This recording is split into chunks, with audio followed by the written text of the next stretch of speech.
Many people who visit Western New York are unsure what to see when they get here, or what to do. Here's Western New York resident Nick Whippet now, playing the role of a frustrated visitor to Western New York, hunting fruitlessly for something, anything that might help him to fight the monotony of existence while on vacation in Western New York. Well, vacationers to Western New York are now in luck.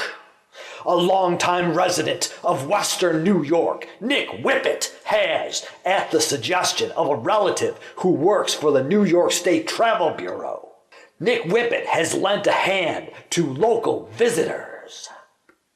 You can now find a brochure in most Western New York hotels directing you to notable local sites as suggested by Nick Whippet. I got this relative that works for the Travel Bureau.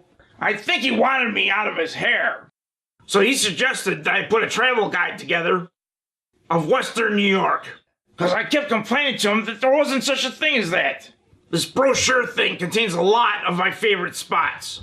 If you don't dig it, probably because my ultra high level of testosterone filters through in my selection of spots, and your pansy-ass nature leaves you physically unable to appreciate them. Nick's first choice is a Western-looking location. I dressed up like a cowboy once. I would hang around these big Western-looking rocks, waiting for farm girls to ask me what I was doing, so I could hit on them. Farm girls are pretty easy pickings here in Western New York, because most guys around here are either foo-foo or just congenital pussies. The rocky location Nick suggests you see has changed somewhat since he hung out there scoring with young unsupervised girls. The video of Nick hanging around the rocks was filmed before the area was turned into a veterans memorial, and an eagle sculpture now sits atop the large rock. While this is still one of Nick's favorite locations, you'll want to be careful if you go there. If you so much as step on the grass near the memorial, veterans will pop out from the bushes and shove a baton up your ass. Maybe you better scratch that location off your list if your pain tolerance is less than extraordinary. Nick also enjoys a local site that is meaningful to the American Indians that remain in the area. Rain dances are still held on what is now a field on a local farm, but what was once part of an ancient Indian settlement.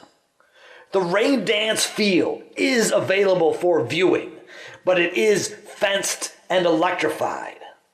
We're not saying you can't walk through the field, but it'd help if you stood back a while and look for where the gophers have found breaks in the electric fence to get through. Otherwise, you may shock your ass to hell trying to get through the fence.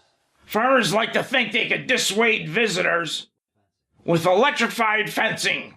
Electroshocks don't dissuade me. Electricity only supercharges my sperm. So if I'm ever electrocuted, I can literally ejaculate into a woman who's overdosed on something like meth, and I can bring her back to full consciousness. And for a limited period of time, she can rip through residential construction by means of miniature bolts of lightning that she can shoot from her fingertips. Perhaps you'd like to see the stage that Nick Whippet paces while he's working out his private thoughts. The stage is certainly available for public viewing, but it's located in a neighborhood on the iffy side. If you are attacked there by neighborhood thugs who manhandle and rob you, it'd be our recommendation you don't try to seek safety by crawling to any of our area's outdoor war memorials, unless you like 2 beatings in one day. The second one, courtesy of the veterans that hide in the bushes near the various memorials and wait for people to step off the designated paths onto the grass. Don't forget to take a brochure next time you're in the lobby of one of our hotels. Otherwise, you might get stuck doing something stupid that your wife roped you into while here on vacation. Why don't you take your balls back from that bitch and lead her on to a Nick Whippet approved adventure.